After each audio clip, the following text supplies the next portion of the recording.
Good morning, everybody, from the Score Complex, the soccer complex of Racine in relatively nearby Franksville, Wisconsin, here in beautiful Racine County. This is the 2023 49th Parallel Cup, the men's championship of Aussie rules football in North America. This is the 12th time that these two teams have met for this particular tournament, and the U.S. has won 10 out of the previous 11. The Northwind have blown down here from north of the border to try and get their first win in 16 years. Hi, everyone. My name is Brian Barish. Great to have your company no matter where you're joining us around the world here on USAFL.com.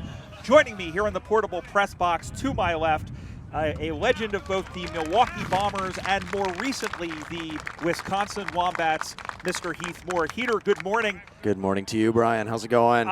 You know what? We're calling international footy. These two teams met last year in the Parallel Cup, but the U.S. and Canada met last in the International Cup in 2017.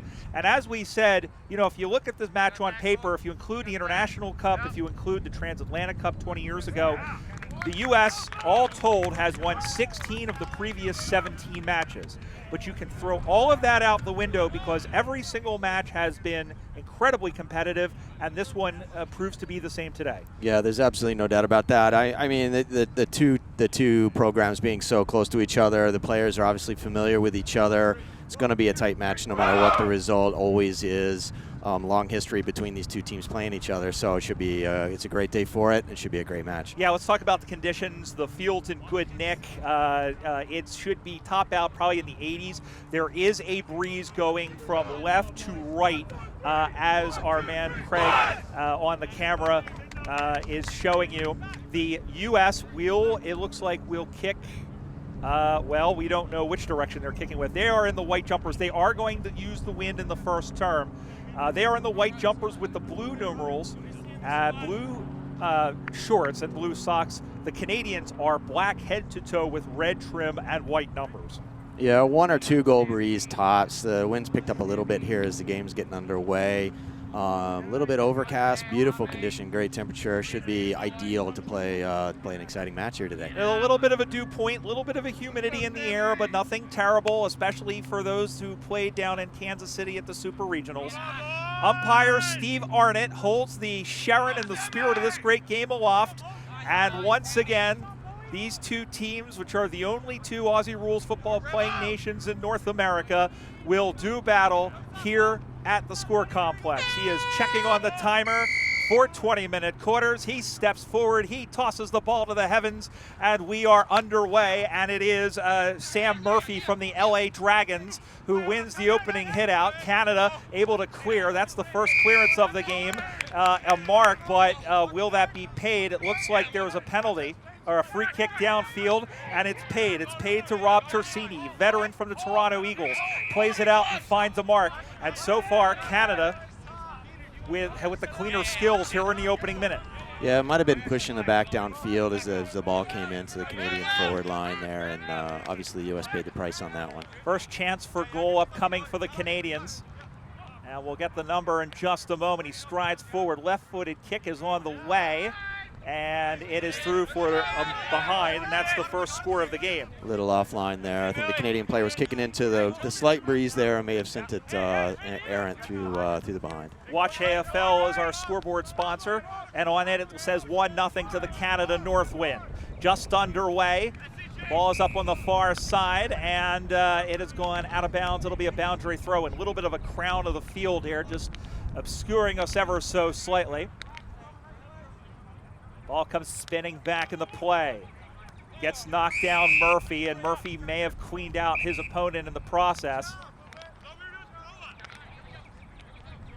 Canada looking for the free kick. And we'll double check on that in a moment. We said the U.S. these two teams met last year in Toronto. What was a tight game throughout, Peter, and Canada ended up, or rather USA pulled it out in the third quarter. We'll get to that in a second. Nice mark. And coming across was was Timmy Linfeld.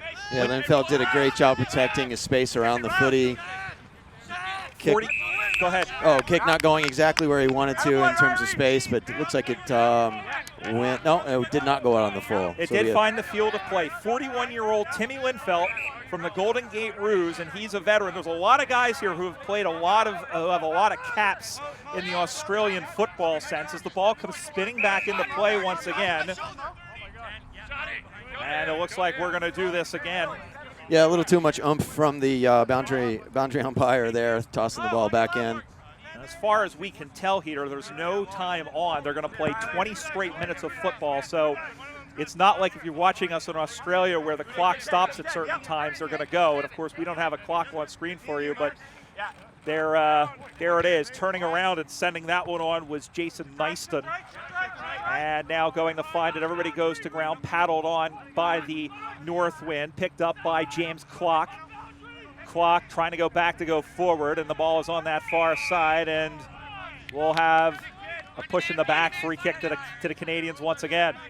Northwind looking the fresher of the two sides, and both teams coming in at different times over the last 2 days here to Racine.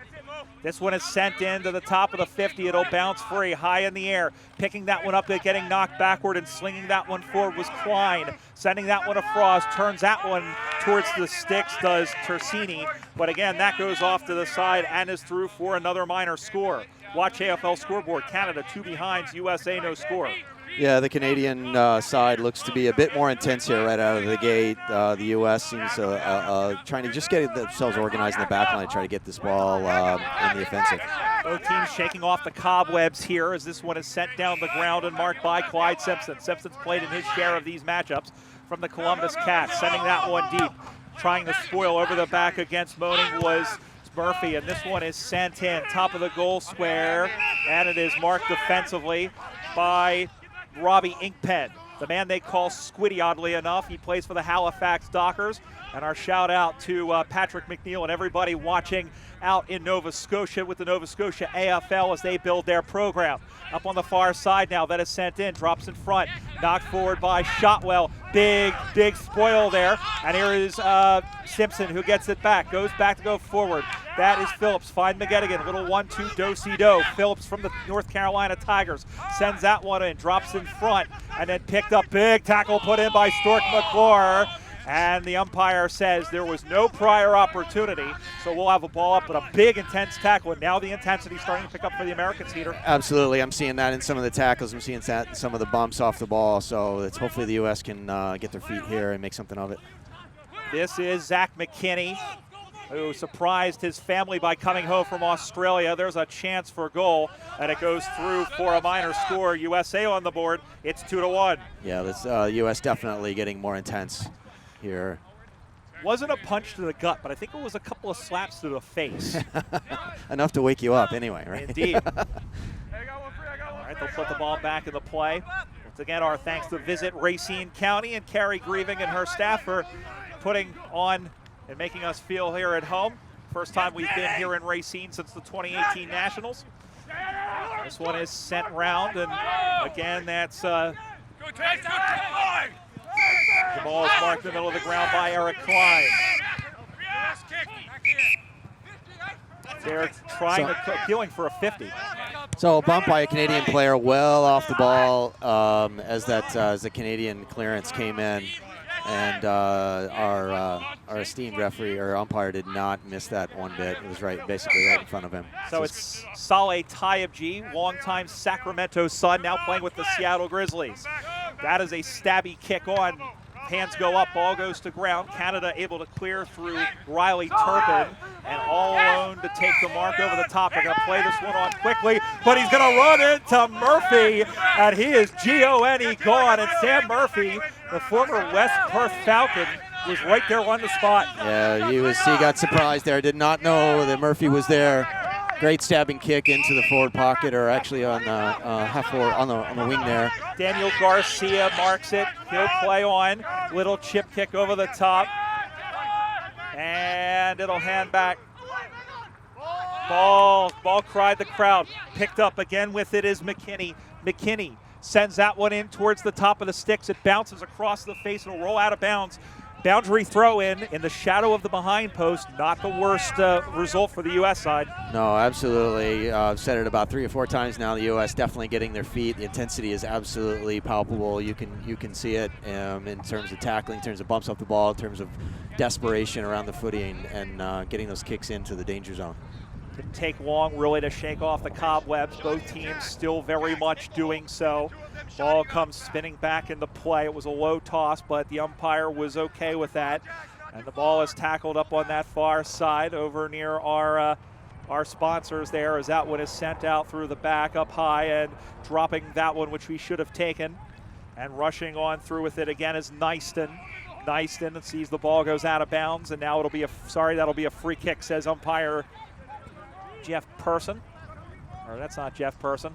Not enough hair, as the ball is almost marked, but it goes out of bounds. Boundary throw in on the side, still 2-1. First quarter, watch AFL scoreboard.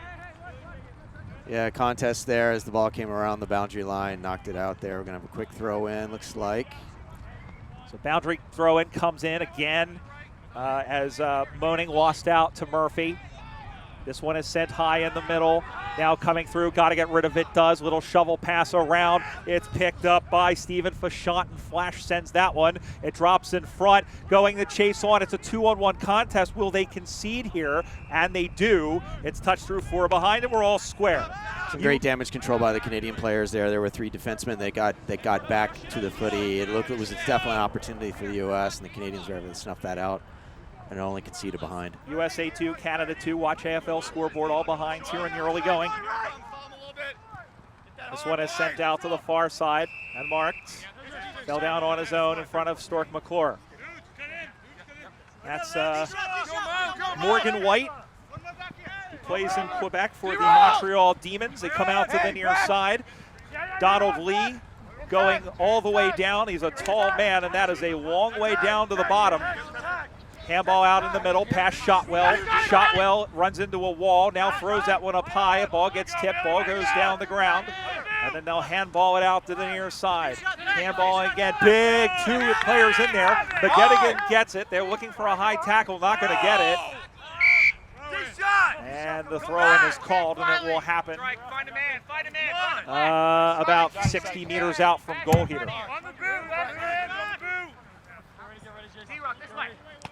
Ball comes spinning back into play. Picking that one up is Livy. Livy will send that one in top. Good spoil by the Canadians. Kept in play, though, by the U.S. Picked up by Clyde Simpson, and it goes across the face. But that's good enough to give the Americans the lead. Revos 3, Northwind 2. Watch AFL scoreboard with Heath Moore. Yeah, great desperation again around the football. U.S. making good of the contest and getting themselves organized quickly out of that contest to try to get a shot on goal. Canadians will play this one out of the back up on the far side now, sending that one deep, and flying in like a house on fire was Kendall Hutchings, the man they call Rabbit, but he arrived a little too late. The mark was taken by the Northwind. They look to continue that one up as they stand in front of the Watch AFL scoreboard. That one is kept, sent forward again by the men in black and red. And the mark not taken. Ball goes to ground. Simpson is in there fighting and scrapping for the footy, but he turned the ball over. And now the ball goes to ground once again. That's Livy who had it, dropped it, got it again. There's Simpson. The ball, it's in the popcorn machine, as Chick Hearn used to say out in La La Land, and we'll have a ball up directly across from Heath Moore, Craig Campbell, and yours truly. Yeah, a little bit of ping pong going on with the footies. End up skirting out over the boundary line eventually. Boundary throw-in will come in directly across from us. Ball goes to ground, and that one is pitchforked out. It comes to Tyabji, who had it. Check that was McKinney, who had it smothered and covered like Waffle House hash browns. And it's a free kick. Yep. Great tackle. Yeah, great tackle by the U.S. player there. The Canadian player did make an attempt to dispose before being dispatched. Sent down the line, but marked. And Canada will try and shake the Etch-a-Sketch and draw up something new. Taking his time there. Going to play on, I believe that was Mundell, Kyle Mundell from the Grand River Gargoyles. And high contact is called, so free kick. It'll go the way of Jeff Coventry, who used to play, was on the Montreal Alouettes preseason squad as a wide receiver not too long ago. Oh. So an athlete for sure. A little bit of myopic play here from the Canadians as they're trying to stick on that wing. Almost marked. Ball goes to ground. 3 black jumpers there to corral it. Picking that one up was Falcione.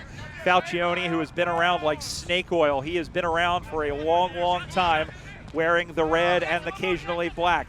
The handball by Shotwell, and it looks like he's going to get called for landing on his back. Yes, free kick. Push down, push down. Yeah, unintentional, at least from my vantage point in the back, but in the back is in the back. Sending that one down the line and top down by one of the Americans. That's Klein who finds Turpin. Terp sends this one up to the top. Ball drops to the side. And going to chase after it and getting to it is Andrew O'Dwyer from the Nashville Kangaroos. Plays that one up the far side now, and it is just off of one player. Lee has it. Goes back, bootlegs around, trying to sending that one up and right into the chest of Livy. Livy, great job of switching. Go ahead. Oh, I was just saying, love to see the switch play. Maybe that execution wasn't the best, but this switching, opening up that field creates opportunities for players. That was Schlissman who had it. Here is now McClure. Goes back, looking for a handball, has room. Sending that one on was Eric Anderson, but he sends that one. Someone tell the Racine Zoo that there was a shankopotamus on the loose, and we'll have a free kick. Eric Anderson, one of the best players for a while with that Portland Steelheads team. He's come across to Sacramento and give the Suns a pretty good boost. Yeah, a little bit of panic there, and his shot on goal, I think he had more time than he thought he had. Punched free. It's picked up there by Fashant. Flash sends that one in. It's punched away and punched over the line, but it is punched through for a behind. And so it's been all snake eyes here for both teams. After Canada scored the first 2 points, the U.S. has scored the next 4. It's 4-2 on the Watch AFL scoreboard. A penetrating kick from the Canadians coming out onto half forward there, their half back. It's like contest. Looks like it was ultimately taken by an American player and then a push in the back by the Canadian player. This is Zach McKinney, who began his career with the Dallas Dingoes, and through a teammate of his. In fact, we'll tell you his full story in just a moment. In fact, he is a pharmacist, played rugby with Texas Tech, and a teammate of his showed him Aussie rules football, and he moved to Seattle. He has just come back from playing over in Australia. In fact, we mentioned he surprised his family earlier this week. Didn't tell him he was coming back to the States. Sends that one on the way. That's a great kick. The wind's going to take it.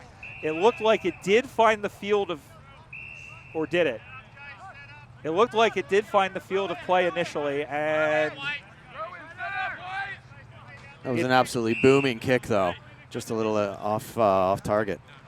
Will Mussack, who we'll see a little bit later from the Baton Rouge Tigers, talk about a student of the game.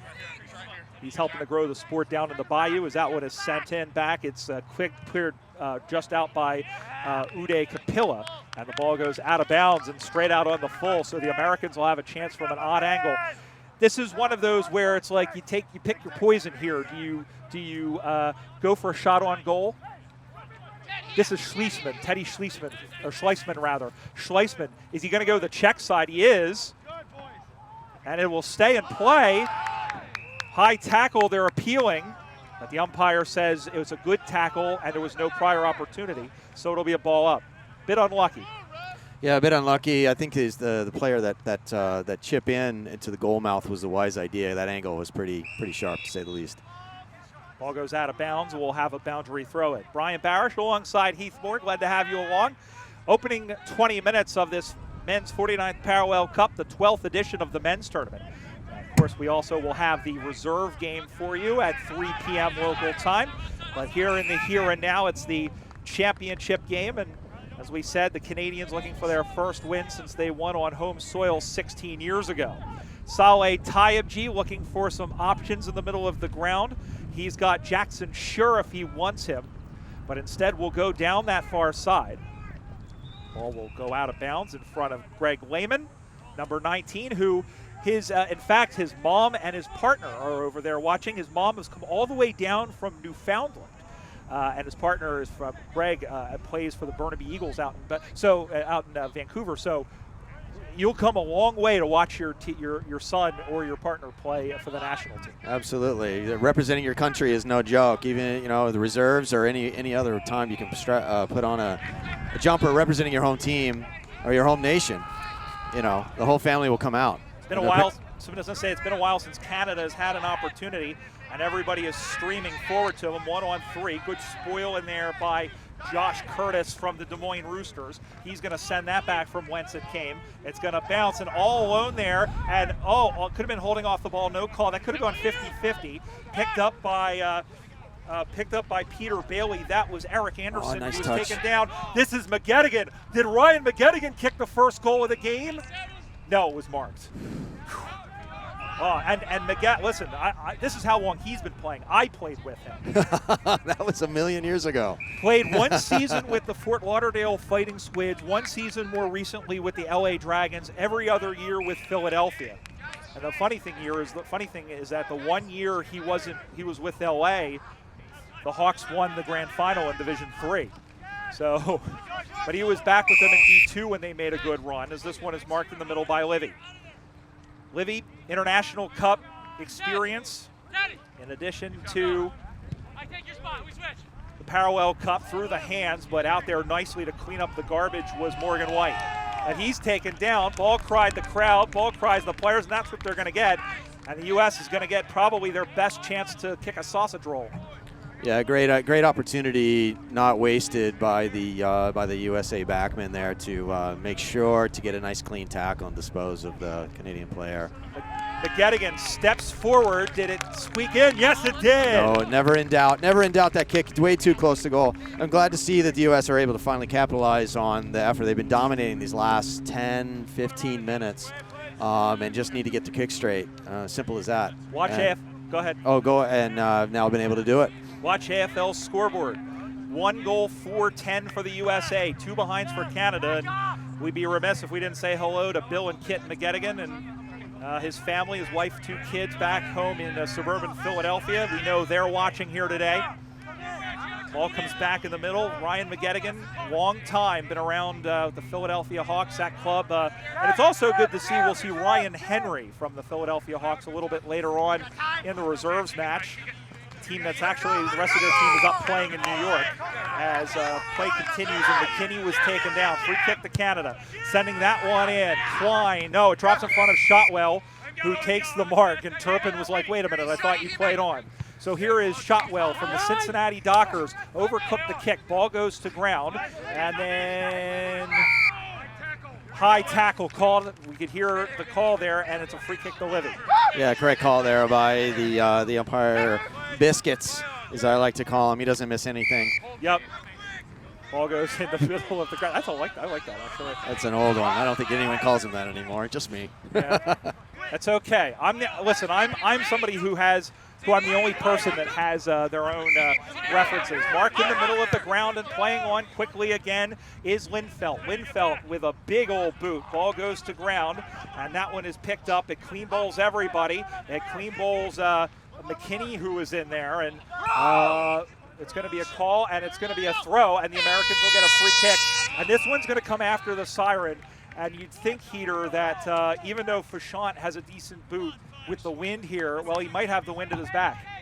Still tricky. Anytime the wind is going kind of across now, the face of goal, maybe a bit outside his distance there. He's kind of standing about 60 meters out, roughly, from this vantage point. Well, it's a 45-meter arc. Ah, okay. So it's about 55. Fauchant's kick is on the way. It starts left. Will it have the journey? Oh. It does! Oh, he judged it right. That was a booming kick, straight as an absolute arrow. Great way to end the first quarter for the U.S. Never in doubt. We shouldn't have doubted him. And the man they call Flash has struck lightning into the end of this first term. On the Watch AFL scoreboard, the USA Revolution, 2 goals, 4 behinds, 16 points. And Canada 2 behinds, and Heath, as we just wrap up this first quarter, very cagey opening turn. The U.S., it looked like they were 5 minutes late to work, basically. Agreed. They woke up a little bit late, but when they did, you could tell it was kind of night and day. Still a long way to go, but if you're Tom Ellis, you got to be happy the way that they responded in that first term. Right. If I was Coach Ellis, I would have been a little bit nervous in the first 5 minutes. You're right. I think the U.S. looked a little sleepy, but didn't take long for them, the coffee to kick in or whatever else they've got running through their blood, and completely dominated the last I'd say half to 3/4 of that quarter. And kicking got straighter, which helps, especially in a game when you're trying to score goals. And so we're able to capitalize on their opportunities there, especially in the last 5 minutes. Well, we're looking at the flags over there. The wind has definitely picked up, so Canada might get an extra goal or so possibly out of that breeze. And you know that's what Tom Ellis and Dan Sarbacker and everybody else are talking about over on the sidelines. So that'll wrap up the first quarter here. Again, the score, it's the USA 16, Canada 2. We're going to step aside, take a quick break, come right back. You're watching the 2023 49th Parallel Cup from Racine, Wisconsin, here on USAFL.com.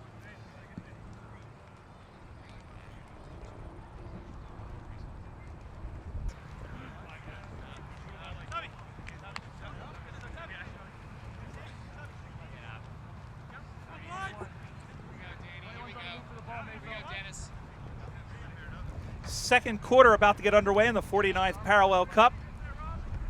It's the USA Revolution. 2 goals, 4 behinds, 16 points, and Canada 2 behinds. Brian Barish alongside Heath Moore. And Heater, the wind of change possibly here for the Canadians.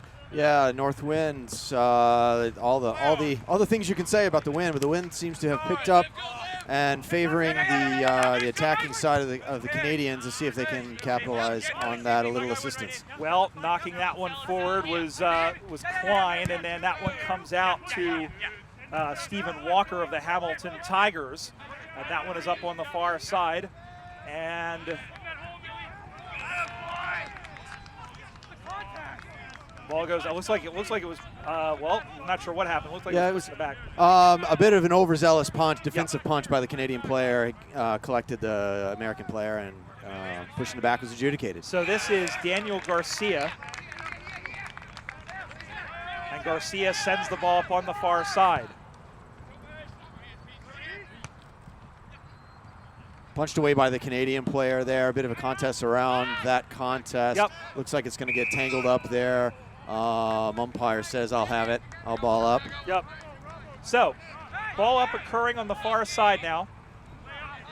As things again, still kind of cagey. Teams again taking them a little bit of time to get adjusted, but it looks like they have decently.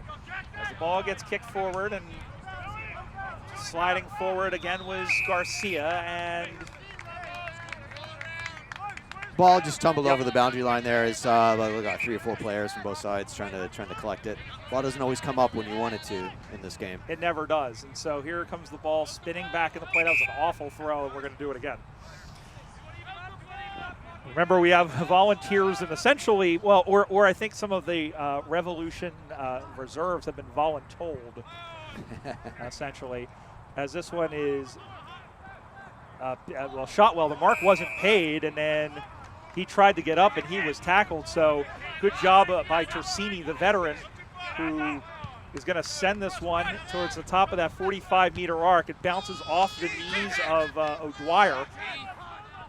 Who just did a good job of getting himself between. But sent it towards the stick. Hang on, and that one is marked defensively. Go ahead. Oh, I was just going to say, great job of the defensive player there in the previous passage to play to get between his opponent and the football. That's how you play defense in this game. That's a 50-meter penalty because he came over the mark. And that's one of those mistakes that Canada can't really make.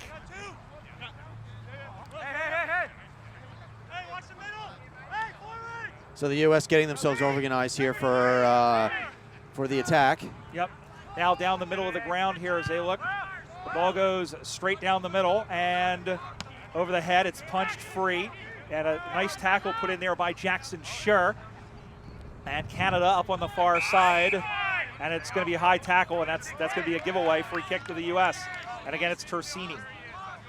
I remember Tersini. He's a good, strong midfielder. Plays his footy for the Toronto Rebels. And sending that one in. Sending that one back now is the U.S. Did he take that off a blade of grass? No. And it looks like pushing the back. And again, I believe that's Tersini again.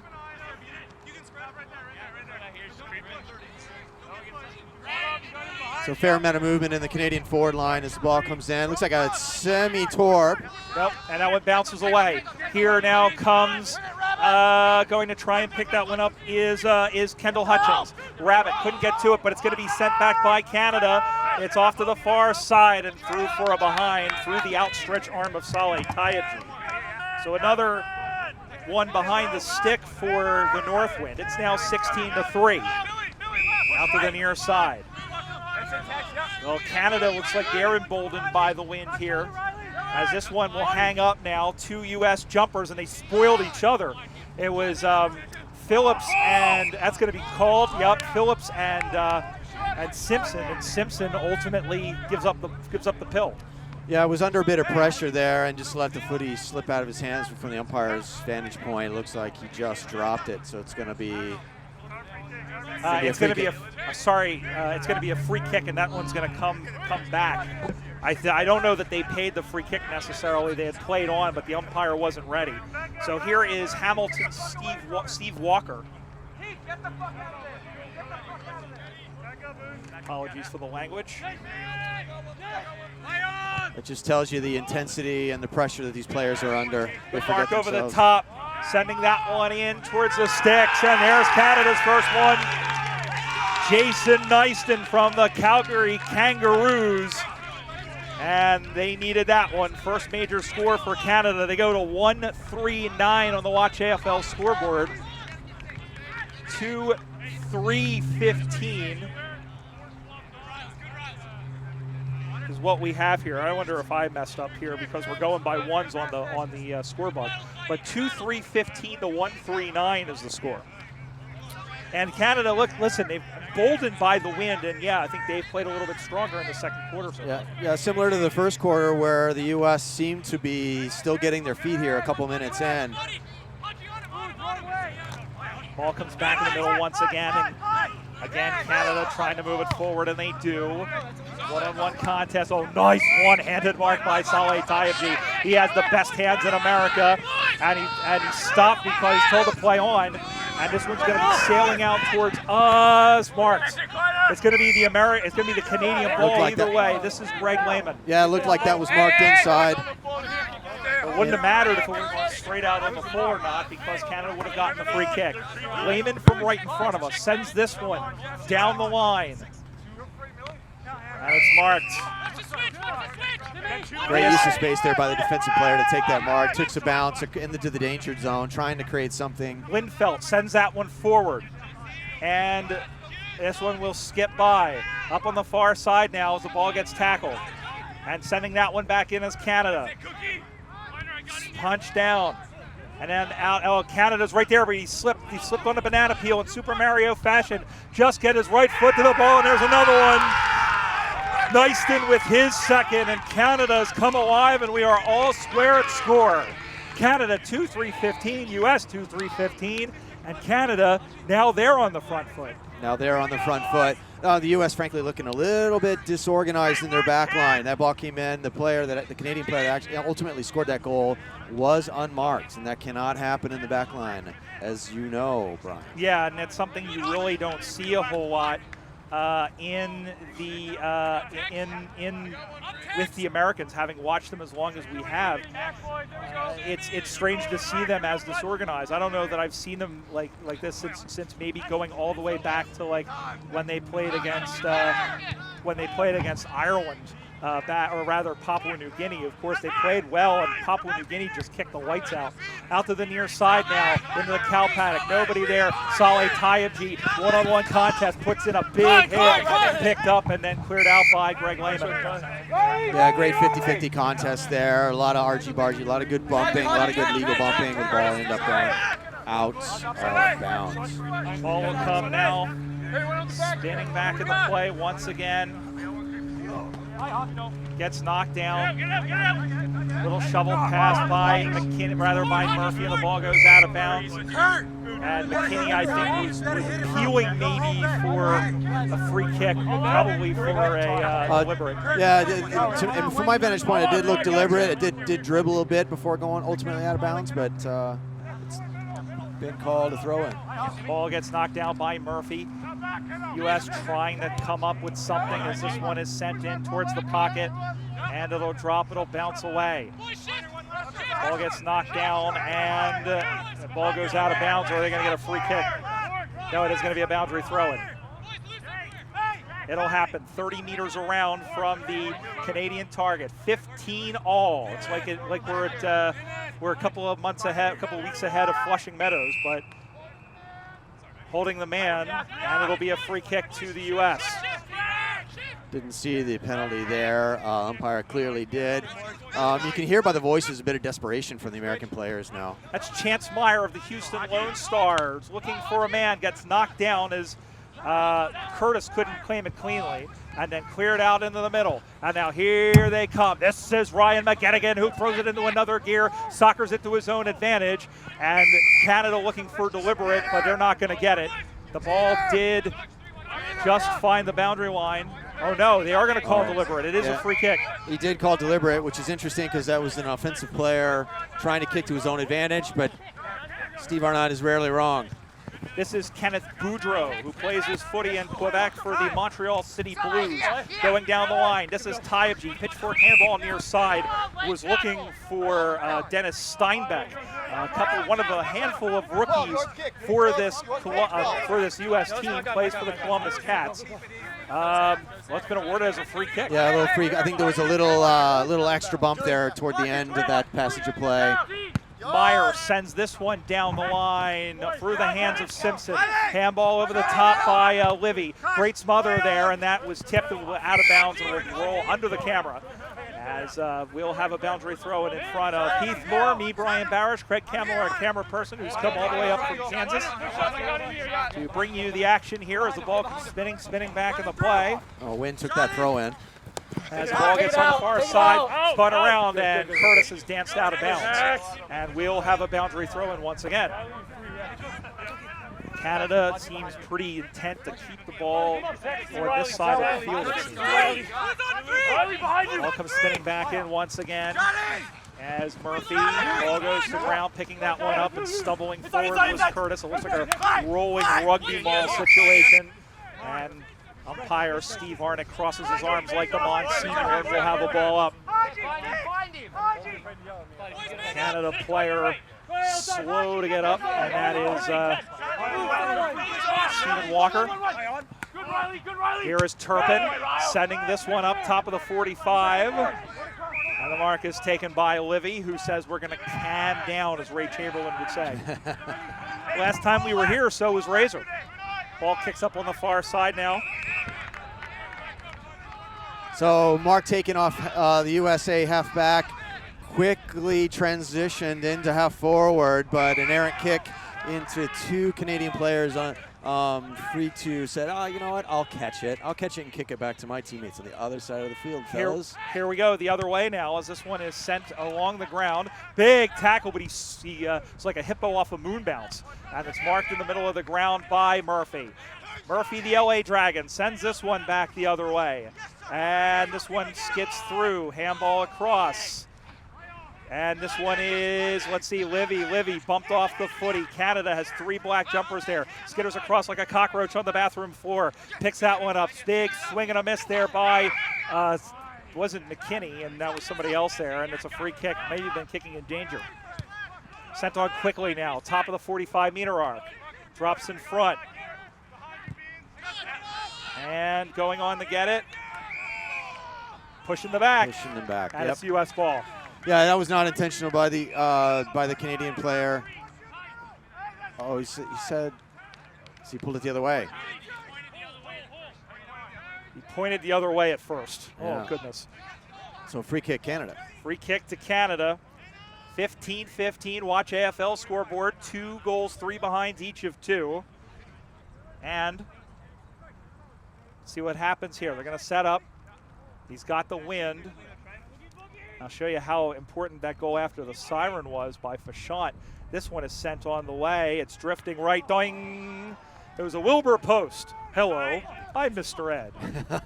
And that puts the Canadians on top for the first time since it was 2-1 early in the first quarter. Canada 2-4-16, the USA 2-3-15.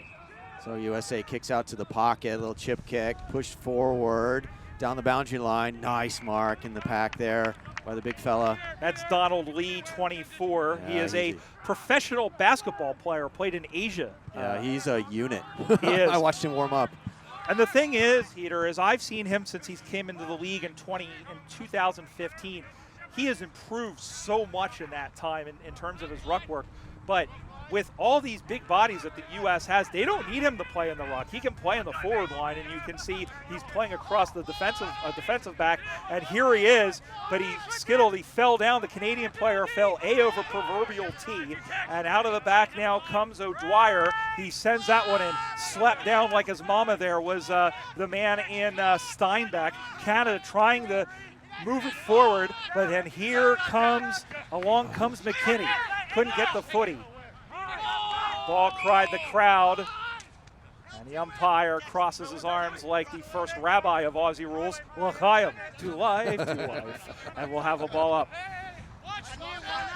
Ball comes up again as Lee, as we said, doing great, win the ruck, and there he is to McKinney, who wins it to advantage, but he kicks it to nobody in particular once again. McGettigan throwing the Shepherd for Livy, who slides off one tackler and just got the ball away. In there is Bausch for Canada, the man from Montreal who plays also for Montreal City. Here is Schleisman, who kicks that one up high, dropped in front. Bayon says the umpire, 2-on-2 contest, and then shoved off the footy. Doing a good job in there was Greg Bridges, and the ball goes out of bounds, and we'll have a boundary throw-in once again. 16-15 Canada.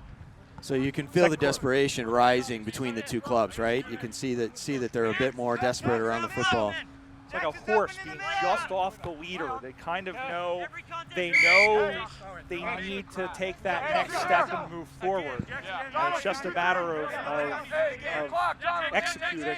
And the U.S. has done a much better job defensively. And now we see Lee in the ruck, but not handling it there was Jackson Sharon. And then the ball gets punched forward. This is Fashant going after it. Held off the footy, no call. Big tackle is again 2 bites at the cherry. The ball is like a greased watermelon out there. Nobody wants it. It's harder than 12th grade algebra. And then picking that one up through the pack is McKinney. Sends that one to the top of the square. But it's marked in the last line of defense by Morgan White. And that ends that. Marked out to the far side. Canada leads 16-15. Watch AFL scoreboard here from the soccer complex of Racine here in nearby Franksville, and we can hear the train down the way. That's the 515 to Alberfeldy, steaming through Sturtevant Station.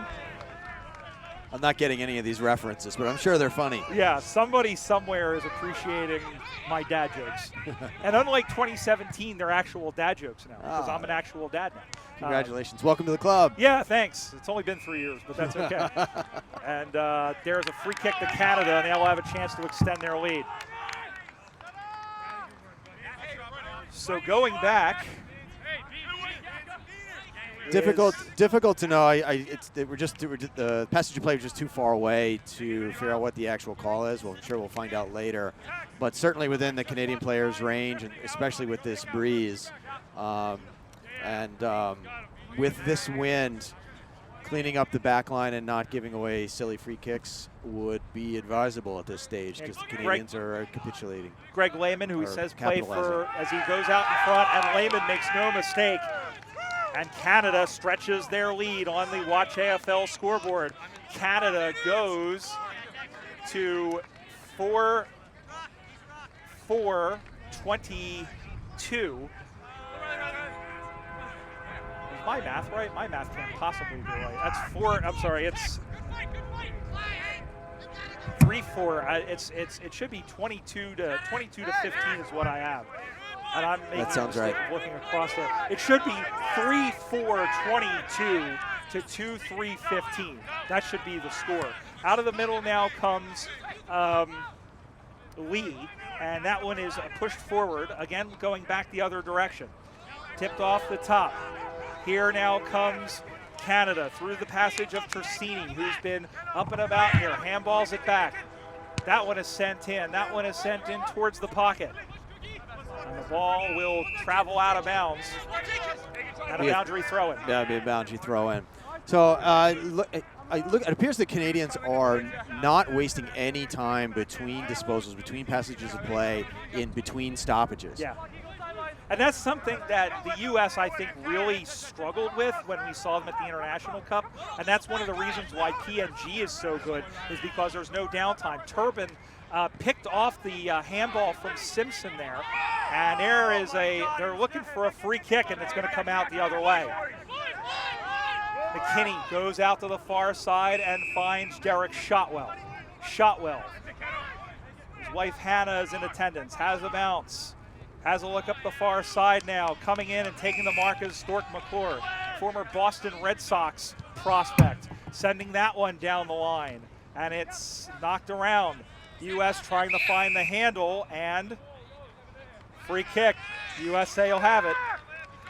They need a goal. Yeah, this presents an opportunity for the U.S. It's time to shut the door on the Canadians and get some points out of this opportunity. 50-meter penalty. He wasn't told to play on, and the Canadian player came over the mark. So this will be in range, although, Heater, it is into the wind.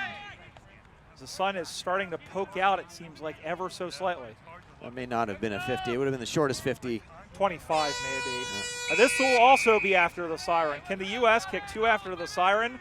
Josh Curtis from the Des Moines Roosters strides forward, sends this one on its way with kick. All the berries. It's across the face. It's going to be 1 point in the end, and that is, and so the margin at the end of the first half is one straight kick. So the score on the Watch AFL scoreboard, it's the USA, it's a Canada Northwind, 3 goals, 4 behinds, 22 points. The USA Revolution, 2-4-16.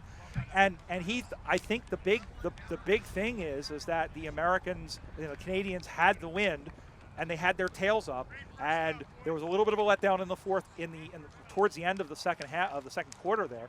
But Canada did what good teams do, and that was pounce on their opponent. Right, and then not wasting opportunities when they're presented. Right. Yeah. I think also in the U.S. transitioning out of the backs, it appeared that the U.S. players are a bit more panicky in their kicks and not being more thoughtful in their transition from the back line to the forward line, and it ended up costing them because an errant kick is a 50-50 ball, right? Yeah. So calming down a little bit, taking your time, being thoughtful with your disposal, especially out of the backs, because that possession is so crucial at that stage, would have been able to get the U.S. to transition the forward line against the wind even. Just blazing away is not a long-term strategy. Yeah. Yeah, and the thing as well is, you mentioned the transition. That was something that was lacking in the first half of the International Cup game, Heath, and that is something that they really picked up in the third quarter. Now, what we've seen, as we mentioned at the top, the last 2 times that these 2 teams have played in the third quarter, the U.S. has really kind of run them over, and that's been the difference between victory and defeat.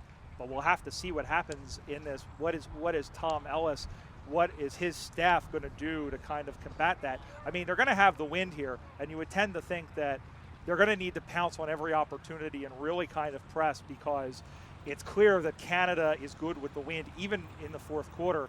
So we'll have to see what happens. Right. And I think if I was coaching, if I was to tell the boys something, I'd say, look, we need to be productive.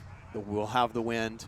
We need to pile it on. We need to reverse what the Canadians did, or at least counteract what the Canadians did. And when we have our chances at goal, calm down, kick it straight. Yeah. You have the time. You have more time than you think you have. Well, that is halftime here at the Score Complex in Racine, Wisconsin. The score, once again, it's the Canada Northwind, 3 goals, 4 behinds, 22 points. The USA Revolution, 2-4-16. We'll step aside and come right back to the second half. You're watching the 2023 49th Parallel Cup here on USAFL.com.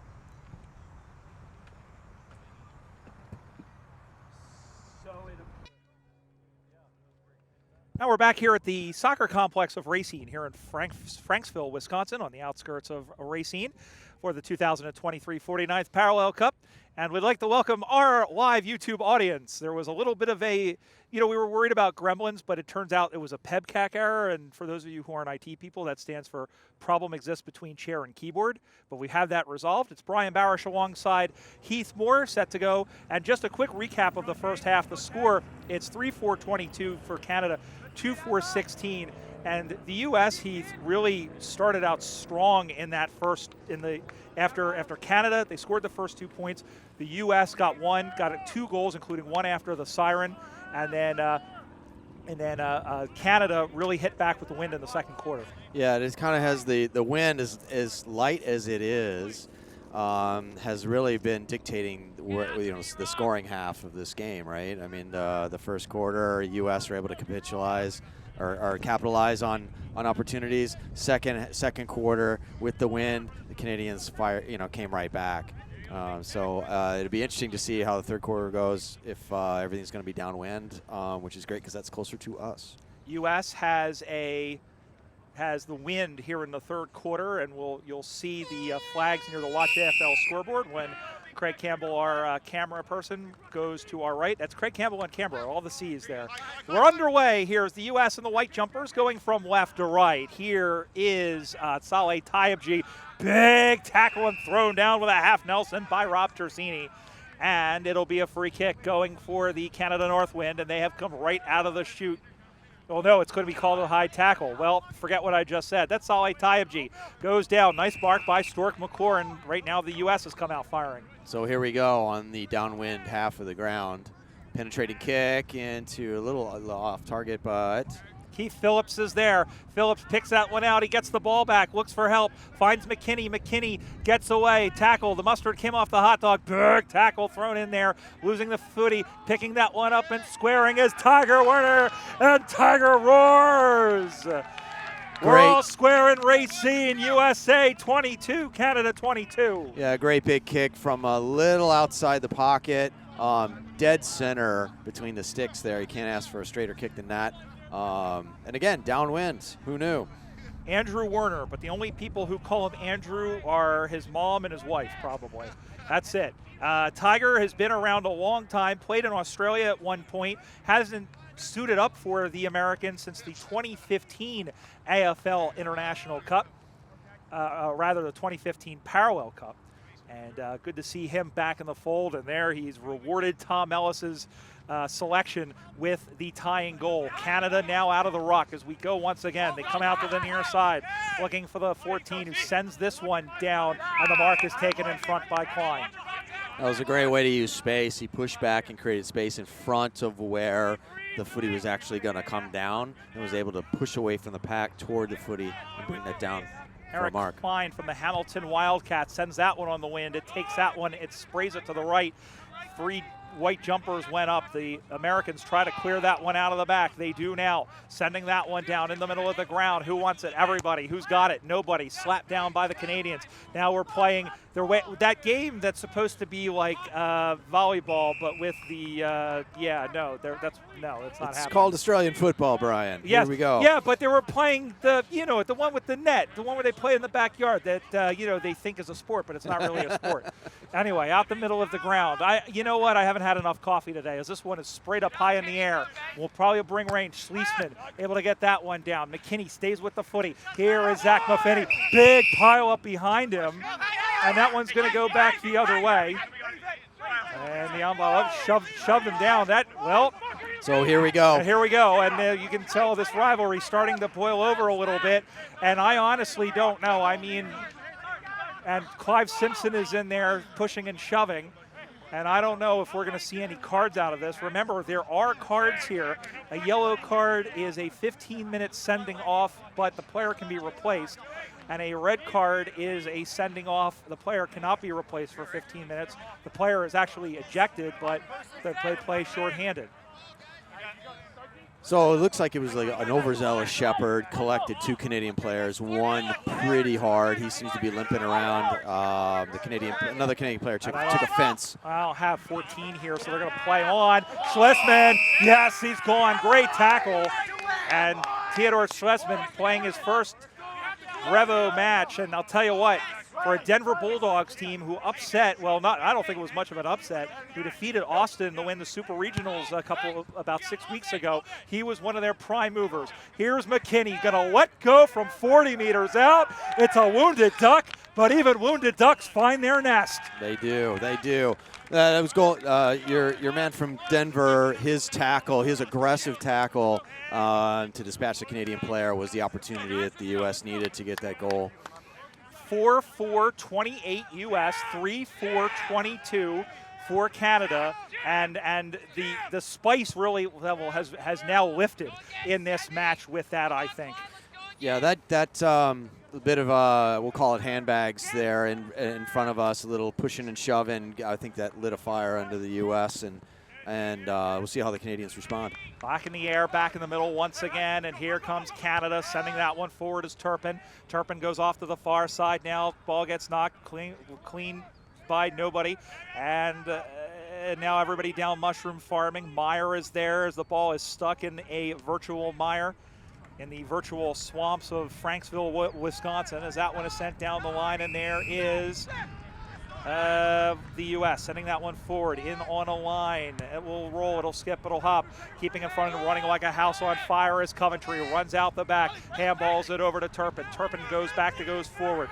This is 24. He'll send that one on with a left foot. It'll roll, it'll skip, it'll hop. This is Klein. Klein was collared by McGettigan. Umpire was okay with that. He says let the record play. Crash boom opera in the middle of the ground. This is parallel cup football, and here is Jason Neiston.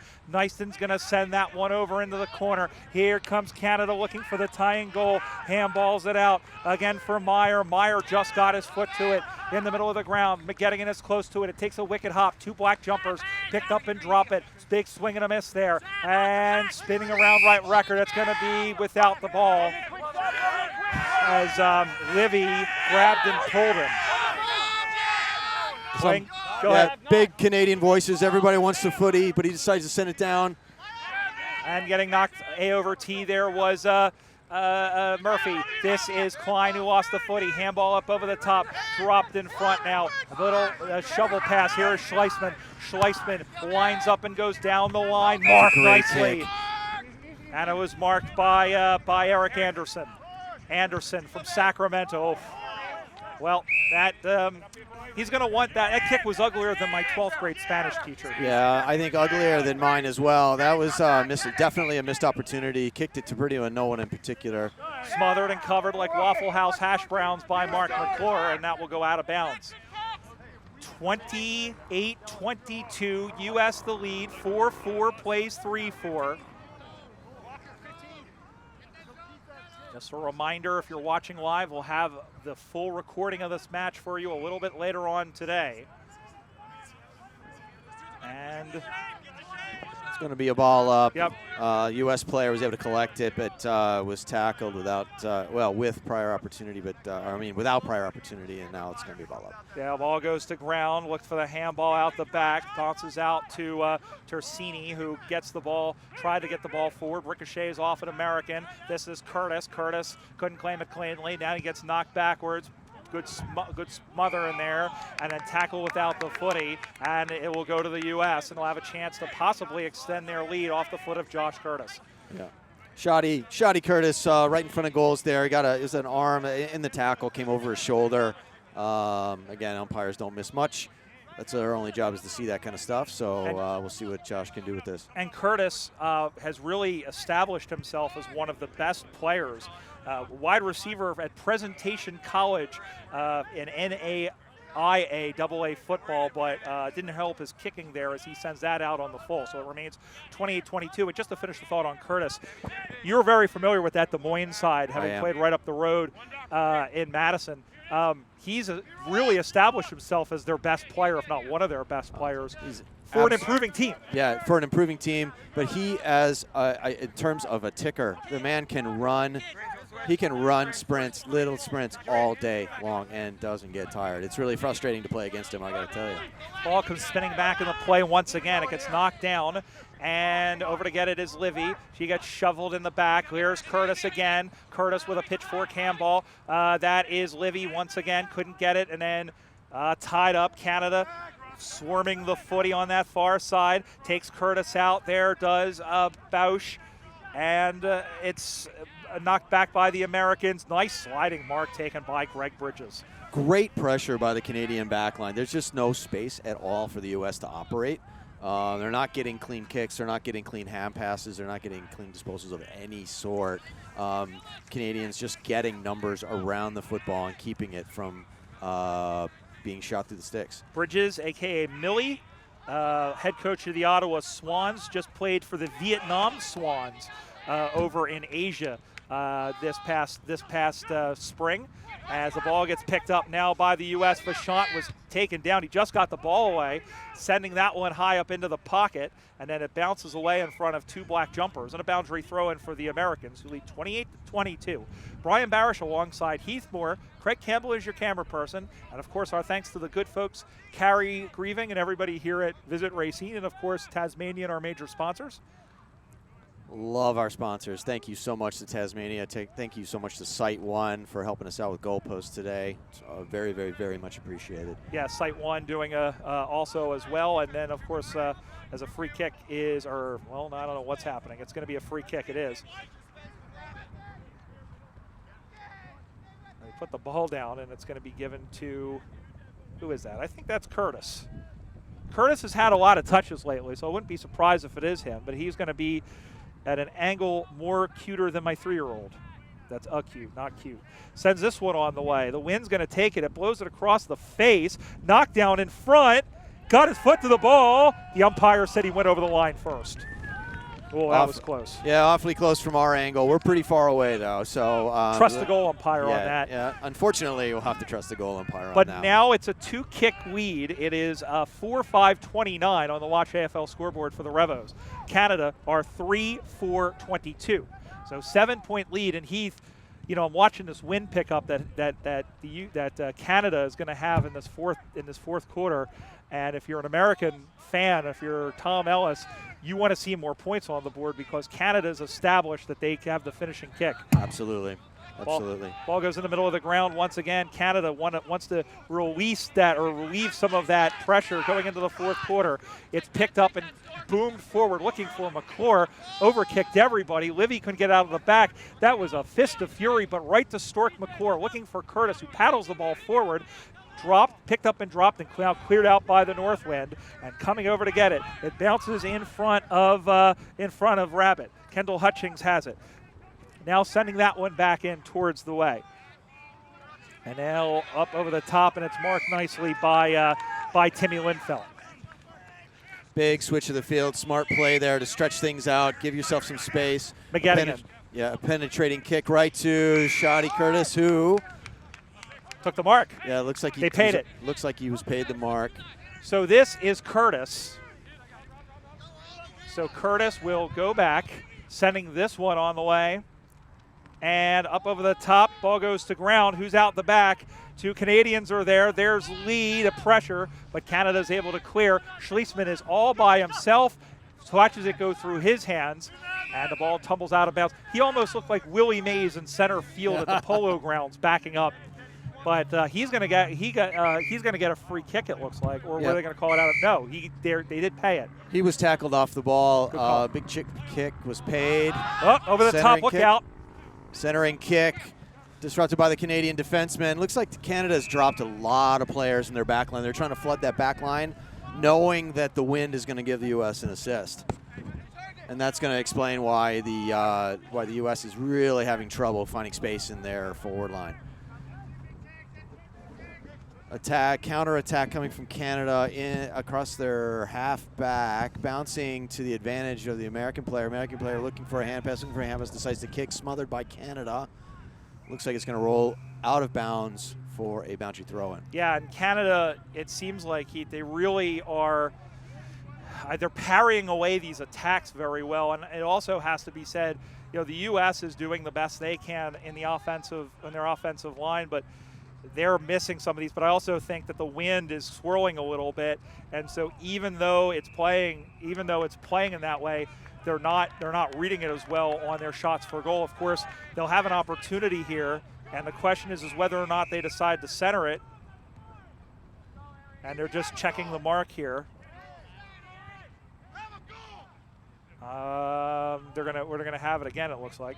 Yeah, it looks like they're gonna do that again for some reason. But look, there's not a single Canadian player on the offensive side of the field. Yeah. They are completely trying to bottle up, knowing that the wind is going to give an assist. 17 of their players are inside the 45-meter arc. This is Josh Curtis. Once again, strides forward. And he's going to set sail on this swirling wind from left to right. It's low and into the wind. And the umpire says it's gone behind the stick, and that's another point. And another missed opportunity for the United States. I mean, and the fourth quarter is gonna be telling, because if the U.S. cannot accumulate points in the scoreboard with the wind assist, it may come back to haunt them here in the fourth quarter. It very well might, and that's the thing, though, is that you know, that as well as Canada played in the second quarter, the U.S. is going to have to put up a wall, and we've seen them do it before, although it is a little bit less humid than it was in Fort Lauderdale in 2015. We'll have to see what happens as the ball goes up on the far side now, and it's marked over the top. Here comes Canada. They've had a couple of completions. They've gotten the job about 3/4 of the way done here in this third term, but they haven't really gone. It looked like an American player was cleared out there, no call, and going to pick that one up is Canada. They're going to bootleg around, send that one in. One player back, it's Ryan McGettigan, and he's going to watch the ball scrape through 4 behind. First point of this second half for the Canadians on the Watch AFL scoreboard. The Northwind are 3-5-23. The U.S. are 4-6-30, as we've completely forgotten our 6 times tables. Kick out from the U.S. Lee has come on, and Lee takes a strong mark. Yeah, strong hands there. Handballs it off. Here up the far side, putting that one on was Steinbeck, and that one is picked off, and it all falls to crap. So again. Here now to the, it's happened again, but that one wasn't a very good kick, and it's stayed in play somehow, but then it does go out of bounds in front of Aaron Falcioni, who again, we've said, has been around. He played in the first International Cup all the way back in 2002. Well, he's been around for a while. Yeah. That kid, quote unquote. Ball comes back in, picked up by Coventry. Coventry goes and looks for Bausch, who is tackled. Play on, says the umpire. And there is Nyston, and trying to go down. They're looking for a call. Lee and Nyston are locked in a grip, and the umpire is trying to get the attention of the umpire, but the chaos ensues around them. Smothered off the foot of Steinbeck. Meyer picks this one up, and it's dropped, and it'll be a free kick to Canada. U.S. starting to play a little bit undisciplined. Yeah, getting a little frustrated with what the Canadians have done in their, to disrupt their attack, and now the Canadians showing some fitness by able to flood from the back line back into the forward line, and more undisciplined play there. Couple of headshots, couple of pushing and shoving, and maybe some discussions off the ball. And they're not discussing who has the better cheese curds around here, Culver's or Georgie Porges. They are not. They are not. But I'm not going to give him a plug, but Georgie Porges is really good. Here's Werner, who has it bounce up. Here comes, lining up his first shot. He pretends he's Eddie Betts, but skitters it behind the stick. Yep. Oof, and he is not Eddie Betts. Eddie Betts is Eddie Betts. Eddie Betts is Eddie Betts. And I don't think the American player knew he had as much time as he had. Yeah. And again, that desperation kick is going to open you up for a result that's less than spectacular, or at least less than what you wanted. Back to 8 points. It's 31-23. 4-7 plays 3-5, and that one is skittered out to the near side and knocked out of bounds by Jeff Coventry. Coventry again from the Ottawa Swans, as we mentioned, played wide, was a Canadian football player, and also, as we said, was a preseason invite of the Montreal Alouettes at one time. As Murphy handballs it forward, looking for Shotwell, handballs it over. This is Falcioni, and this one is in the middle of the ground. Canada trying to desperately get it out. Ball gets knocked backwards, sending this one up high. Who wants it? Who's got it? 3 players are there. Lee had it bounce off of his hands. Ball comes through once again, and that one is backpedaled there by Shotwell, and the U.S. will recycle things. Up on the far side now. here. They throw a Shepherd, sending this one in, and off the top, so it'll play on. Simpson handballs it back for Livy. Livy looking for Simpson, finds Phillips. Phillips runs into a black wall, sending this one in.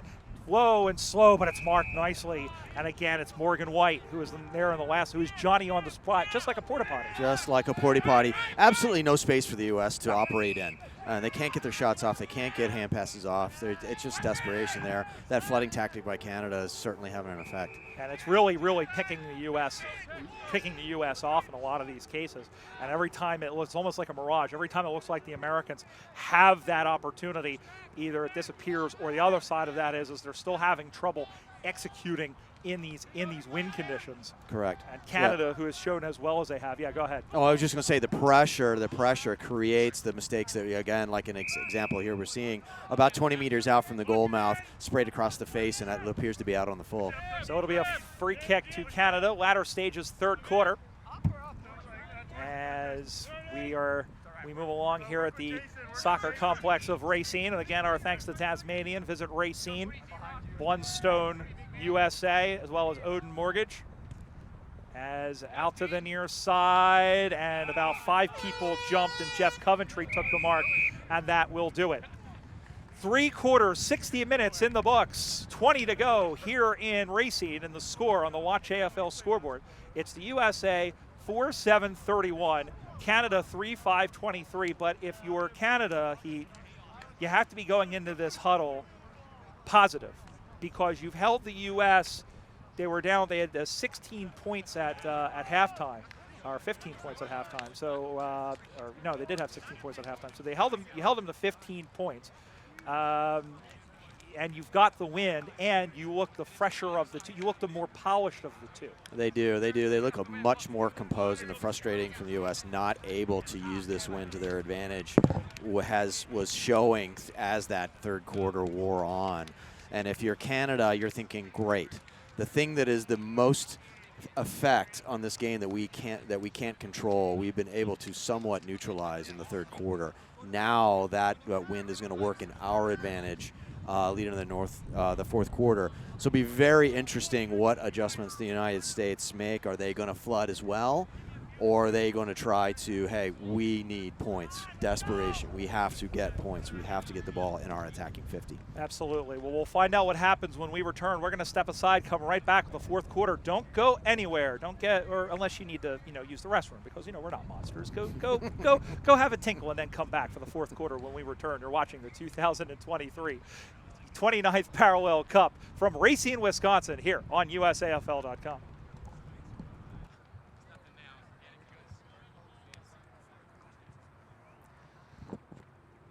Back here for the fourth quarter of the 2023 49th Parallel Cup. The 29th Parallel is somewhere a lot hotter than where it is right now, where it is here right now. Actually, I think it would be Florida. But we are here as the USA Revolution trying to see out their 11th win in this series as they lead Canada 31-23. What tricks do the Canadians have? Can they get their first win in 16 years? Those questions will be answered in the next 20 minutes. Brian Barish alongside Heath Moore. And Heath, like we said, Canada, I think you'd have to tip them here. I mean, with the wind, but the U.S. has to play smart. They almost have to play the perfect quarter. I would absolutely agree with you. Whatever defensive plan the U.S. has to be executed to perfection. All the elements, including kicking accuracy, intensity, and, as I've mentioned before, maybe once or twice, the wind is all going to be working in the Canadians' favor. Yeah, everything is going to go their way. So that's why I said the U.S. has to really, I think, it's going to be up to them to really just buckle down, and they've got to, anything they've had, I mean, all the things that they've trained for to get to this point over the last few months, and really it's both teams, is going to come as Jeff Person, our umpire, finally hears the siren, and the fourth and final quarter of this match is underway. Donald Lee is in the middle against Coventry, and Coventry wins it. Out to the near side, Canada will get the first use of the footy. Over the top, nice spoil by Tyabji, but then it's picked up and a whistle and a free kick to the U.S. Yeah, a little high. Also, didn't collect the footy and thrown off of it. And an opportunity here to repel the first Canadian attack by the Americans. U.S., if they could get a goal here, that would really, really change the perspective here by this Canada on this Canada side. And we'll see what happens as this one goes down the ground. Ball comes high up in the air and shoveled on, continued by Klein. Over to get it now. There's 4 white jumpers, and none of them could pick up the footy. Ryan McGettigan almost did, and then it's picked up by Schliessman, and then sending that one, turning and trying to play that one up on the corridor on the far side in front of a small but growing crowd as the ball goes out of bounds.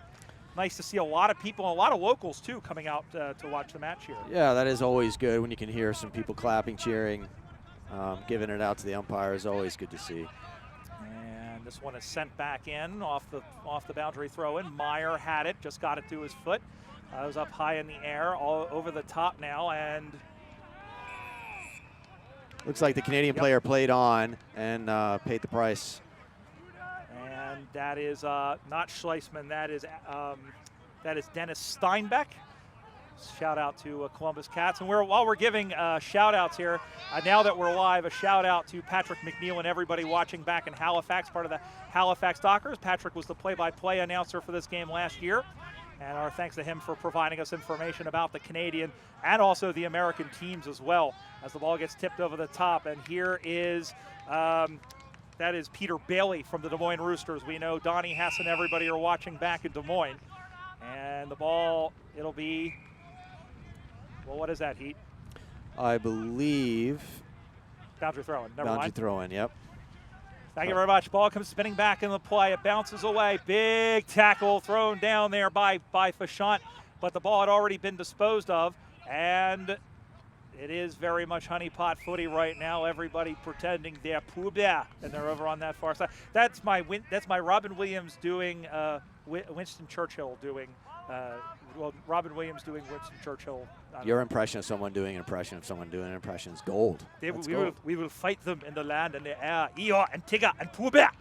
As the ball goes on the far side. That's for my daughter who likes when I do that. She isn't watching just now. But anyway, here is Phillips who sends that one in, but all by himself was Morgan White.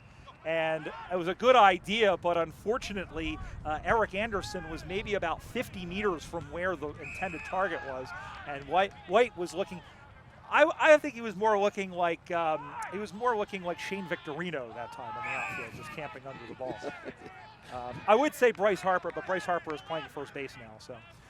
Baseball references in Aussie rules. I love it. That's what we're here for, dude. That's what we're here for. Listen, it's big in Australia now. They've got a 6-team league, or 7 teams. Of course, it depends on what they do with Auckland. You know what? Not to sound too condescending, but good for them. Yeah, no, seriously. Listen, they did well in the World Baseball Championships not too long ago. Still 31-23, scoreless fourth quarter. Canada with the wind and the notion, sending this one, tipped off nicely. Meyer putting some pressure on Klein, who was taken down. And the crowd called ball, but the question is whether or not I think the ball went out of bounds. Yeah, free kick to the United States. No, it was a good tackle. Chance Meyer. Meyer, a fantastic story, was the MVP, best and fairest rather, of the Super Regionals held on June 24th down in Kansas City. And the mark is taken by Livy. This is a little bit better out of defense from the Americans. They look a little bit more composed. Sending that one on is Livy, and it's marked by Fashant. This is a little bit better. They're stringing some of these kicks together. They're just being a little bit deliberate on their disposals, not panicking. That one is sent forward by McKinney. Lee, no. But Canada has 3 players there, and they will release the present danger as Schleisman takes the mark. This is Hutchings. Rabbit plays it in the middle, a little too high for his intended target, and that one is cleared, but not out. It's marked by Werner. Tiger has a goal, dying off the Canada defender. Punch forward, or tried to by Coventry. All he got was red lights, and that should be a tackle for Murphy. No, he didn't have the footy first. That could have gone either way, I think, Heat. I think so, too. I think the reason he dropped the footy was because he was under pressure. Out to the near side now, one-on-one contest. They're going to come right into our living room as Schleisman and Chris Moning from the Hamilton Tigers came into the portable press box momentarily. Boundary throw in from right in front of us. Who is that? Who is our boundary umpire? As one of my club mates from the Wombats. What's his name? What is his name? Wait, what? I'm sorry. I can't hear you. What? Even though you're. Anyway. Well, he's wearing a Wisconsin Badger shirt, as that one is kicked in, and it is marked by Donald Lee. He got higher than Joe Cocker and took down a bushel. Great mark by the big fella, certainly under pressure. Definitely got up higher than his opponent, but great hands. Let's see if he can make this happen for the United States. There's a joke about rucks and kicking, but let's see if Lee can dispel that. This would be a huge, huge goal. The left-footed kick is on the way. It starts right. It stays right. It is off of hands. It's still in play, and it is nurdled through for a minor score. That's the first score of the fourth quarter. Canada's, I think they'll take that. It's I think so too. It's a 4-8-32 to 3-5-23. It's a 9-point lead on the Watch AFL scoreboard. Brian Barish and Heath Moore, whose voice you're going to hear now. Hey, everybody. Looks like the United States are, like we said before, much more composed, much more deliberate in their action, and much more patient. And hopefully, against the breeze, they can add a few points to their total. This is Keith Phillips who puts that one up. Did he pay it? Oh, no. It's now pushed off. Did Zach McKinney, as he pushed off to take the mark, which is a shame for him, only because it was a nice mark. But that one is sent down the far side now. 3 men fly. Murphy was up there, no. Tyabji paddles it forward. This is Phillips, who is taken down high. They're going to pay that downfield. Yeah. I didn't see the infraction, but certainly the whistles were blowing as the football was pushed in. Yeah, that was he was collared after it was, so it's paid downfield, and he goes in short to Livy, and Livy will have a crack from about 40 out. I mean, a goal against the wind would be about as much as 2 goals here. I agree. A little ambitious from 45 meters out against the wind. We'll see what the U.S. player can do. Well, they'll scramble the Jets, will the Americans, in the top of the goal square. The kick is on the way. It's not going to make the distance. It's a mongrel. Oh, but there is Meyer out the back. He slipped, and it's passed through, or check that. That was punched through by the Canadian defenseman. Yeah, I think that was Julian David who punched that through, and it is through for another behind. And again, it's 10 points now on the Watch AFL scoreboard. And if the U.S. can lock this in, upwind, and keep the football here, they can definitely run up the clock for the Canadians. That was Julian David, my apologies, who was in the back. Meyer is over here on the far side, and it's up on the far side now. Julian David, whose wife Bianca Marshall plays for the Sacramento Suns team. And hello to everybody watching out in the Californian capital as Livy takes the mark. He sends that one out. Schlissman will drop that one. He comes out, he punches it free. It's like volleyball. Here is Flash Fashant. He sends that one in as that one goes off the Canadian player's shins. And overrunning it was Trent Loosemore. Plays for Burnaby, moonlights for the Grizzlies. Fashant picks it up again. Who wants it? Oh, just dropping it was another Grizzly there in McKinney. But now up on the far side, they'll send that one for. It'll roll, it'll skip, it'll hop. The Americans are happy. They're clapping for something. Here is Phillips, a little footballing, jiggery pokery. Sends that one to the top, looking for D-Rock. Donald Lee. He's a little closer now, and this might be, and he'll go back and try and extend the lead. Yeah, great mark by the big fella. I'm pretty impressed with his play today. He had to fight for the spot that he was occupying and had to protect himself all around the footy. He did a lot of work before that ball was even kicked hopefully will be rewarded by 6 points. There's some argy-bargy going on behind the play, I think, or there's something happening, but that won't distract Lee from stepping up and going bang. The umpire gives the 2-finger salute, the one you can show on TV, and on the scoreboard, they gave them an extra behind over on the scoreboard that I may have missed. They've got 5-9-39. We're going to adjust that for now on the Watch AFL scoreboard. 5-9-39 to 3-5-23. It's now 16 points, and now I think the U.S. They look a little bit more fitter, and now it's Canada's defense that seems to be wilting under the pressure. Yeah, agreed. And maybe that the flooding tactic from the last course coming back to haunt Canada, because you've got to have fitness to execute, and maybe they're paying the price right now. As the ball is up on the far side, and that one is holding the ball. Canada trying to get something going here. Again, they trail by 16 points, 39 plays 23. As that one is sent down the line and over the head of Coventry. Didn't take a room service bounce. Rabbit Hutchings warning the ball forward. That was a punch. That was a terrible dad joke, Brian. And there, as there was some collision there, that will be a free kick. And it will go the way of Canada for contact off the contest. So Canadian player going quickly.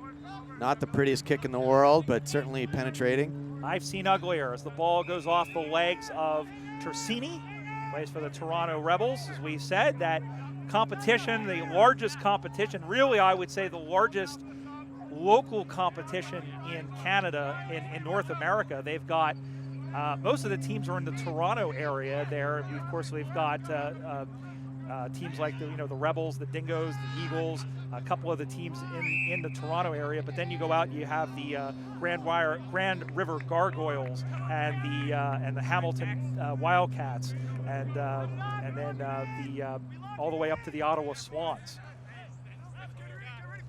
So this will be a chance for the Canadians. It's the first real chance they've had in some time, and they need a goal or else.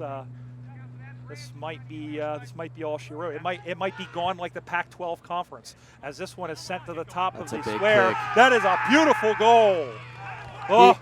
That was a nice straight kick. He let loose of that probably between 45 and 50 meters out with the wind.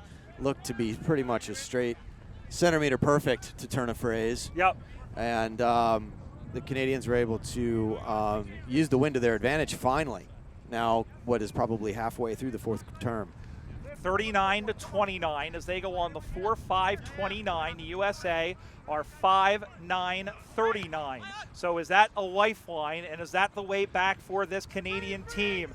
Here comes a great smother off the boot. Throws that one on, a second smother in there. The U.S. battening down the hatches as it looks like 2015 all over again with this defense. They squirted out to the far side. Could have been pushing the back. No, as Meyer sees it out of bounds, it'll be a throw-in in the pocket, 40 around. Yeah, you can see some absolute desperation from the U.S. just to bottle it up, just to disrupt the Canadian attack there. Ball comes spinning back in the play once again. Canada trying to fight for another goal. Here comes Tayyip G, and that's a good smother, and it deflects out of bounds. It'll be a boundary throw in 35 meters around. So we've got two Canadian players slow to get up in that last passage of play. Great job by the American backman, though. He didn't panic. He didn't blaze away trying to get the footy out. Now, it was ultimately smothered in the end, but at least he was deliberate with his disposal. Eric Klein there was the man who got up slowly as they come up on the far side, and the ball has gone out of bounds. Once again, it'll be a boundary throw-in. Boundary line is going to be the Americans' best friend at this stage. Would you agree? I would agree as well. And it looks like a Canadian player, or is that an American? It's going to be a Canadian player down. They've got the trainer on, so it looks like he looks like he's off the field, although they are holding off, and I believe they are saying the time is off.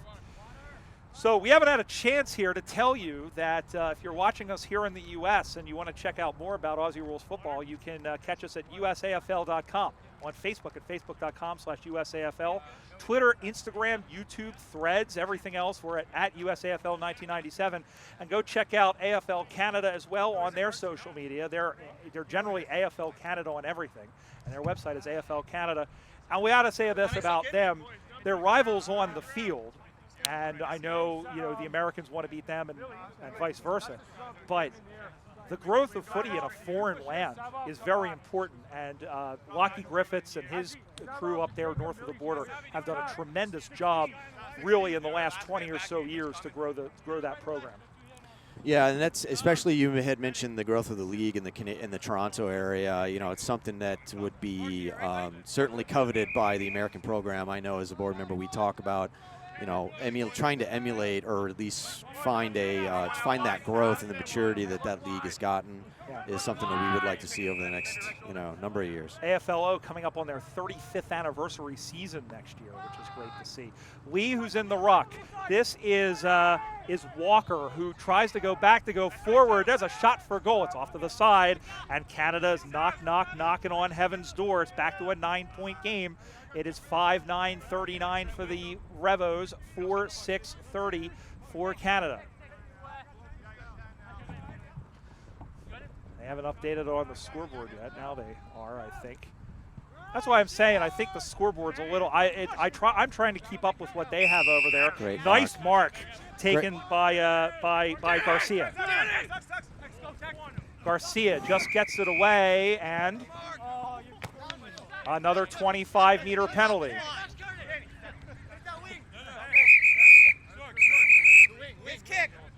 It was a 25-meter penalty, as saying over the mark there was Falcione. As this one goes in short, but it's out on the full. So perhaps ball don't lie, as the sun has come out here in Racine. As this one is kicked down the line once again. Taibji tried to get over the top. McGettigan got the handball off. Getting away and getting that one on was Garcia. It's a worm-burning, finger-breaking mongrel kick. Oh, what a smother by Mark McClure. McClure came in like Superman. And there'll be a boundary throw-in. Woo.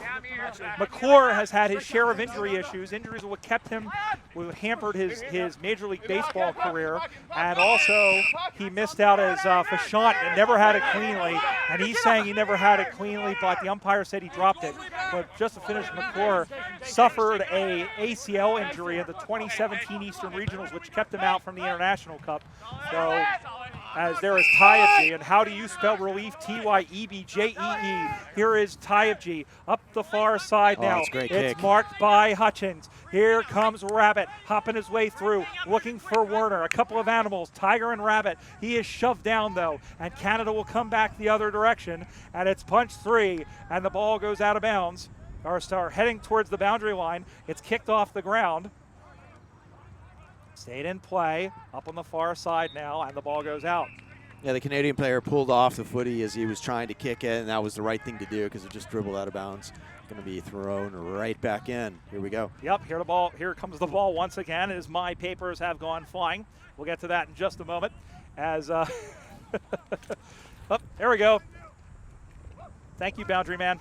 Full service boundary umpire. It's boundary full service boundary umpire. Love it. Ball comes back in. The umpire waving his hand, saying he just doesn't care. He says, actually, I do care, but play on. And it will be, I don't know, he signaled a free kick originally. I think it's going to be a ball up. Ball up. This, again, that's been a good matchup to watch. Lee versus Coventry, as Curtis skittles that one forward. And McClure. Ball comes. Hi, I'm Mark McClure. You may remember me from such films as, never mind. Ball comes up on the far side now, and players are tripping over each other, and it will be a free kick to the U.S. Looks like high contact was called. The umpire is back toward us. So here is, well, the umpire, U.S. looking for a free kick call, and they're not going to get it. The Canadians will get it. No, I don't know. I've lost the ball. The ball's all the way down here. Here comes the U.S. now, Canada rather, inside the top of the 40-meter arc. Here comes McClure, who dropped the pill, and it'll be a free kick. Not over yet for Canada. They need 2 goals still. It's still 39-30. Now a 50-meter penalty called against Canada. This is the opening the Canadians are looking for. A bit of undisciplined play by the American player to give up a free, taking the player from outside his range to probably within his range with the wind. So the kick will come as we look for the man with the ball. This is Klein, whose kick is on the way. It is dead center, perfect. They're alive. And on the Watch AFL scoreboard, it's half a goal, 3 points. Canada goes to 5-6-36. The USA are 5-9-39. Can't be much time left here. We're going to have this. This is a classic. It's going to go right down to the wire. a classic matchup between traditional rivals, Canada and the USA. If I am a U.S. player right now, I am in desperation. The wind is picking up, as we've said repeatedly through this game. You really have to execute cleanly now for the next few minutes if the U.S. have a chance of taking the cup. Looks like a penalty awarded to the U.S., probably for a pull of a jumper. McKinney with the footy now, as we're just checking our 49th Parallel Cup history to tell you about the margins about this, because now we're starting to look at the closest one, and it will be a free kick to Canada. That is not what they needed. The USA's smallest margin of victory, the U.S. won by 2 in 2003 in Pittsburgh. It's going to be very close, and Canada might get it, but Flash Fashant takes a nice mark. He's going to waste as much time as he can here. He's going to send this one in the middle of the ground. Over to get it is Garcia with another nice mark. Daniel Garcia from the Houston Lone Stars. He's going to wait, and he's going to sit.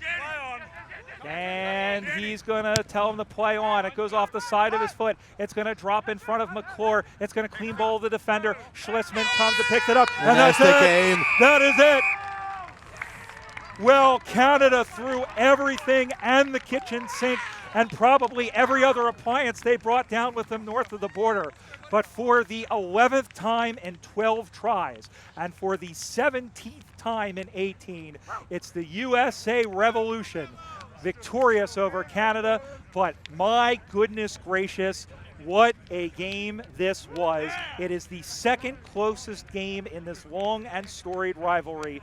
The final score, the USA Revolution 39, the Canada Northwind 36, and that might be, in deference to that 2003 game, because I didn't see it, that might be the best game I've seen in Revolution history and in Parallel Cup history. Yeah, it was certainly anyone's game. I was thinking that I had tipped the Canadians there going into the fourth quarter, but clearly the U.S. was able to respond and just eliminate the Canadian attack.